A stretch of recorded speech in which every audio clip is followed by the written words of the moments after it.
We're gonna do a video tutorial on how to make a jig to make a emergency face mask. So if you're making just one, probably ironing it is the way to go. But if you're gonna make very many for your friends and family or to drop off to local organizations that need them, making a pleating jig will save you a lot of time. So it takes about 20 minutes to make this jig, but then using this jig, I can make this mask in about 8 minutes. This one takes closer to 45 minutes to make because of the binding, but you can use these for all sorts of different masks. So in the notes, in addition to having the dimensions for the St. Charles mask, I'll also include one for the Deaconess mask that's been widely distributed on the internet. This one doesn't offer very much coverage. It's not conformed to your face. If you're deciding on what mask to make, I would actually steer you towards the St. Charles mask or the easy to make favorite one.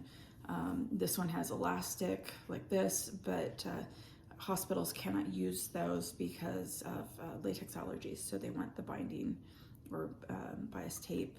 And so I'll include dimensions for this one, as well as in Corvallis, Oregon, the Good Samaritan Hospital, they're requesting this one that works with the N95 masks so they can be reused.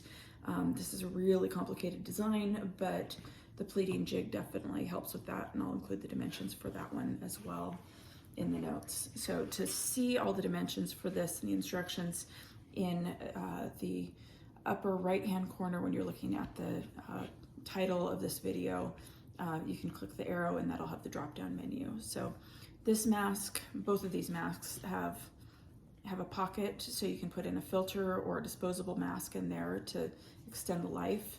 And there's also this channel so you can put a wire to have this conform around your nose and offer better protection. And they have much more coverage. So this, let's see if we extend that out, that's almost 7.5, 8 inches of coverage versus this one, once you pull it out, you get 5 inches of coverage. So there's just a lot more protection available with this. Plus this, you can wear a filter. This, it's just this and no additional protection. So anyway, so we will make this jig. I'll show you really briefly how to use it.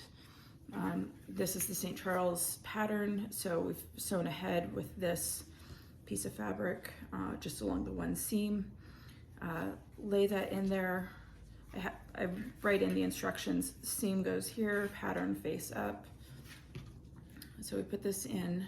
We want it to extend about 3/4 of an inch on each side, so that way you can sew the edges while it's in the jig. So this also makes it so you can do this without any ironing. So I fold down section A, fold the fabric up, fold down section B, fold the fabric down, fold down section C, fold the fabric up, fold down section D, and then fold the fabric down. And then at the sewing machine, we would just sew the pleats from here to here with just a little 1/8 inch seam.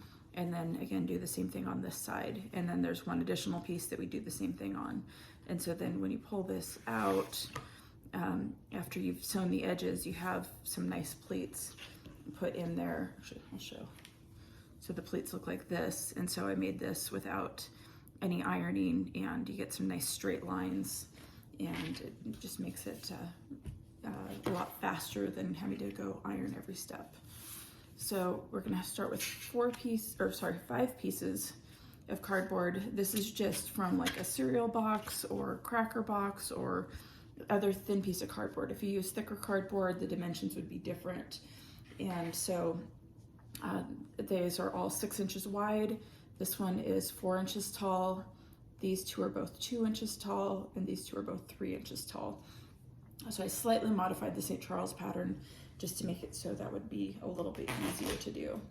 So we're gonna take this piece and attach sections A and C to here. And so we can do it a couple of different ways. We're this time gonna go ahead and try just laying it there side by side. We want to make sure that those seams are butted up together tight. and then fold that down. And then here, adding section B.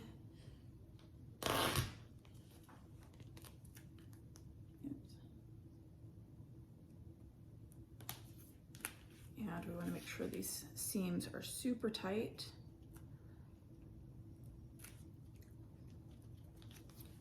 So if you take the time to get precision here, later it's going to be a lot easier. So then next we're going to have this, these two hinge from the same spot, and I sometimes like to have just an extra piece of cardboard under there so that'll line up easily. So that's just a scrap piece.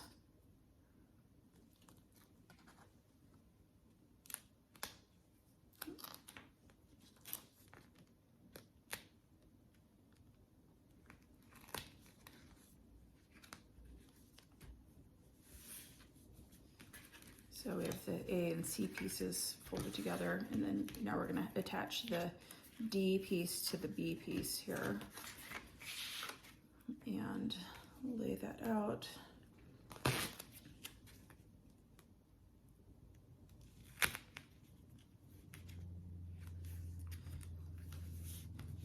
found there were other ways to do this to get those seams a little bit more accurate, but for trying to do it on camera so you can see more easily, this was the method we're going to go with today.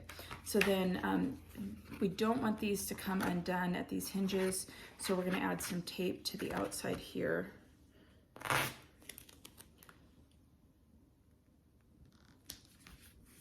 So I'm going to make sure that that's nice and flat, and then fold it over as well, so we don't have that as rounded, and try to get it more squared off.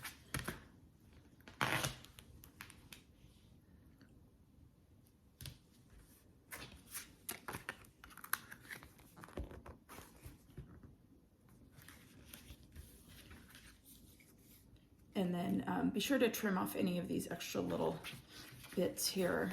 And then one additional thing that I found that helps is on here we have this little ridge, and that just makes it so when we are putting this seam in here, it'll hold it in place a little bit better. So I just use some additional scrap pieces and lay this down.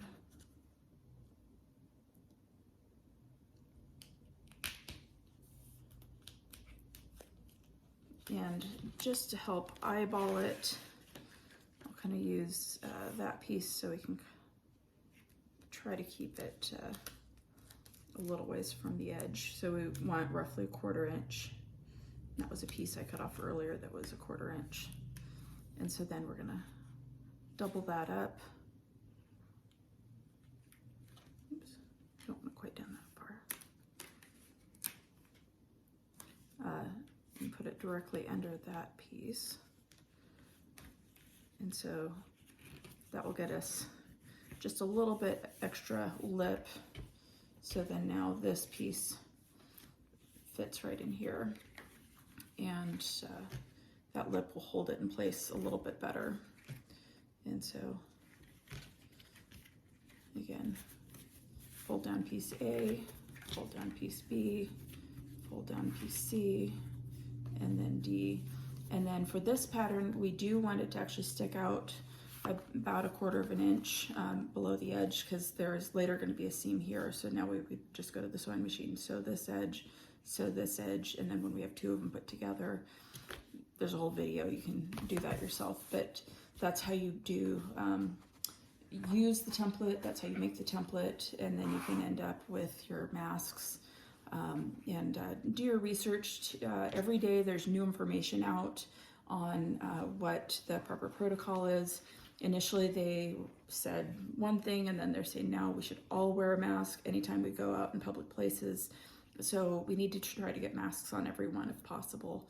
So make masks. If you can't make masks, make some jigs and maybe share it with some of your friends. Be sure anything that you give to anyone else or that you receive from anyone else, that you sanitize it, check with whatever the current protocol is for how to sanitize and keep yourself protected.